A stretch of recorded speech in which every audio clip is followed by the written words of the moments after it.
ஆண்டவராகிய இயேசு கிறிஸ்துவின் நாமத்தில் காலை வாழ்த்துக்கள். இன்றைய மன்னா, தேவனே, என் சிறு வயது முதல் எனக்கு போதித்து வந்தீர். இதுவரைக்கும் உம்முடைய அதிசயங்களை அறிவித்து வந்தேன். சங்கீதம் 71 வசனம் 17. பாருங்க, தாவீது உள்ளத்தின் ஆழத்திலிருந்து அவர் சொல்கிறாரு, என் சிறு வயது முதற்கொண்டு என்னை போதித்து நடத்தி வந்தீங்கப்பா. இதுவரைக்கும் உம்முடைய அதிசயங்களெல்லாம் தான் நான் அறிவித்து வந்தேன். வேறு எதுவுமே நான் சொல்லலை. நீ செய்த நன்மைகளை நான் சொல்லிக்கிட்டே இருக்கேன்ப்பா. என்னுடைய பாடலாக நான் ஏற்றி வர்றேன், பாடலாக பாடி வர்றேன். என்னுடைய வாத்திய கருவி மூலம் இசைத்து இசைத்து உம்முடைய நாமத்தை, உம்முடைய அதிசயத்தை நான் பிரஸ்தாவ பண்ணுறேன், அறிவித்து வருகிறேன்னு சொல்கிறேன். பாருங்க, அந்த இடத்துல 6ஆம் வசனத்தில் என்ன சொல்கிறாரு, நான் கர்ப்பத்தில் உட்பவித்தது நான் முதல் உம்மால் ஆதரிக்கப்பட்டேன். என் தாயின் வயிற்றிலிருந்து என்னை எடுத்தவர் நீரே. உண்மையே நான் எப்பொழுதும் துதிப்பேன். உம்முடைய அதிசயங்களெல்லாம் நான் துதிப்பேன்ப்பா. உம்முடைய ஏன்னா என்னை தாயின் வயிற்றிலிருந்து நீ தான் எடுத்தீர். அடுத்தது 9ஆம் வசனம், முதிர்ந்த வயதில் என்னை தள்ளிவிடாமலும் என் பலன் ஒடுங்கும் போது என்னை கைவிடாமலும் இரும் அப்படின்னு சொல்லி சொல்கிறார். பாருங்கள், எல்லாரும் சொல்கிறாங்க, ஆனால் தேவன் அவனை கைவிட்டார், அவனை தொடர்ந்து பிடியுங்கள், என்னை விடுவிப்பார் இல்லை என்கிறார்கள். ஆனால் நீங்கள் எனக்கு தூரமாக இல்லைப்பா, என் பக்கத்திலே இருக்கிறீங்க.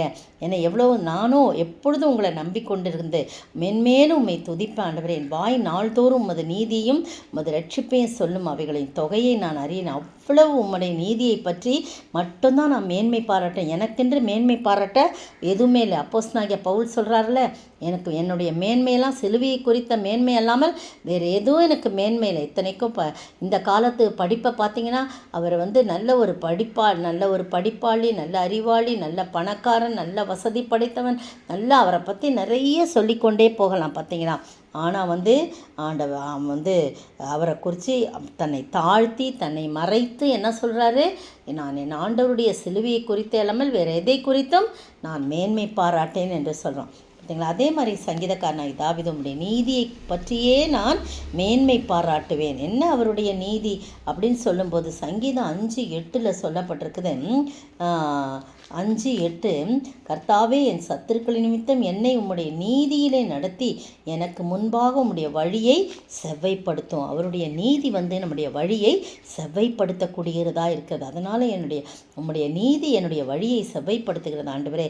அதனால் நான் அதை குறித்து நான் மேன்மை பாராட்ட முடிய அதிசயங்கள்லாம் நான் அறிவித்து வருகிறேன். 11:7 பாருங்கள், சங்கீதம் 11:7, கர்த்தர் நீதியுள்ளவர், நீதியின் மேல் பிரியப்படுகிறார், அவருடைய முகம் செம்மையானவனை நோக்கி இருக்கிறது. பாருங்க, தாவீது சொல்கிறார், நான் உம்முடைய நீதி குறித்து மேன்மை பாராட்டுவேன். உம்முடைய அதிசயங்கள்லாம் நான் அறிவித்து வரேன். சிறு வயது முதற்கொண்டு என்னை நீ நடத்தி வந்தீங்க. நான் எப்படி இதை மறக்க முடியும்? என்னுடைய முகத்தை நீங்கள் என்ன செய்கிறீங்க, நோக்கி கொண்டே இருக்கிறீங்க. நான் உம்முடைய நீதியில் நடக்கிறேன், ஆனால் நீர் என் முகத்தை நோக்கி கொண்டே இருக்கிறீங்க அப்படின்னு சொல்கிறத நம்ம பார்க்குறோம். பாருங்கள், நிறைய வசனம் சொல்லிக்கிட்டே போகலாம். சங்கீதம் 26 பார்த்திங்கன்னா அங்கேயும் ஒரு காரியம் சொல்லப்படுது. சங்கீதம் 26:6 பாருங்கள். சங்கீதம் 26:6, கர்த்தாவே, நான் துதியின் சத்தத்தை தொனிக்க பண்ணி உம்முடைய அதிசயங்களெல்லாம் வெறிப்பதற்காக நான் குற்றமில்லாமலே என் கைகளை கழுவி உம்முடைய பீடத்தை சுற்றி வருகிறேன் என்று சொல்லி சொல்கிறத பார்க்குறோம். பார்த்தீங்களா, எவ்வளோ அருமையாக தாவீது ஒவ்வொரு காரியத்திலும் அவர் சொல்கிறத நம்ம பார்க்குறோம். சங்கீதம் 50:6 கூட அவருடைய நீதியை குறித்து சொல்லப்பட்டிருக்கு. என்ன நீதி அதை உணர்ந்து சொல்கிறார். 50:6, வானங்கள் அவருடைய நீதியை அறிவிக்கும், தேவனே நியாயாதிபதி. பாருங்கள், அந்த உயிரற்ற வானங்கள் கூட அவருடைய நீதியை அறிவிக்குமா. அப்போ நான் உயிரோடு இருக்கிறேன்னு, என்னை எங்கேயோ ஆடுகளின் பின்னால் போன என்னை கொண்டு வந்து அரசனாக ஆக்குனீங்களே, என்னை உயர்ந்த ஸ்தலங்களில் நிறுத்தினீங்களே, தேவனே நியாயாதிபதினு சொல்லி நான் உம்முடைய அதிசயங்கள்லாம் நான் அறிவித்து வருவேன் அப்படின்னு சொல்லி சொல்கிறாங்க. கடைசியாக உன்னர் வசனம் கூட நம்ம வாசிக்கலாம். அப்போ வாசித்த சங்கீதம் 71:19 பாருங்கள், தேவனே, உம்முடைய நீதி உன்னதமானது, பெரிதானவைகளை செய்தீர், தேவனே உமக்கு நிகரானவர் யார்? அவருடைய நீதி உன்னதமான நீதி. அதனால தான் அதை குறித்து மேன்மை பாராட்டேன். அந்த நீதியினால் எனக்கு வாழ்க்கையில் செஞ்ச அதிசயங்கள், எத்தனை போராட்டங்கள், உயிருக்கு போராட்டமான நிலைமையில் கூட நீர் என்னை தாங்கி ஏந்தி சுமந்து தப்புவித்து என்னை எவ்வளவு அழகாய் நான் நடத்தினேன். மற்றவங்கெல்லாம் பார்க்கும்போது நான் அவ்வளோதான் க்ளோஸுன்னு நினச்சிருக்குவாங்க. ஆனால் நீங்கள் என்னைய எவ்வளவு அழகாய் நீர் பாதுகாத்து கொண்டு சொல்லி அவர் சொல்கிறத பார்க்குறோம். அதே சங்கீதம் 71 வாசித்தது போல் 19 24 வசனம் பாருங்கள்.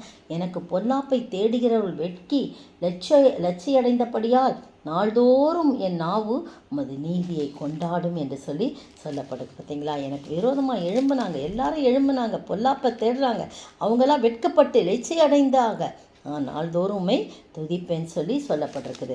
சங்கீதம் 119 142 வசனத்தை பார்த்தீங்கன்னா அங்கேயும் ஒரு காரியம் சொல்லப்படுது. 142 உம்முடைய நீதி நித்திய நீதி, உம்முடைய வேதம் சத்தியம் என்று சொல்லப்படுது. நிறைய சொல்லிக்கொண்டே போகலாம். எனவே சங்கீதக்காரனாகிய தாவீது அவர் செய்த அதிசயங்களையெல்லாம் அறிவித்து வராரு. ஏன்னா அவர் சிறு வயது முதற்கொண்டவரை போதித்து நடத்தி வந்தார். என்ன?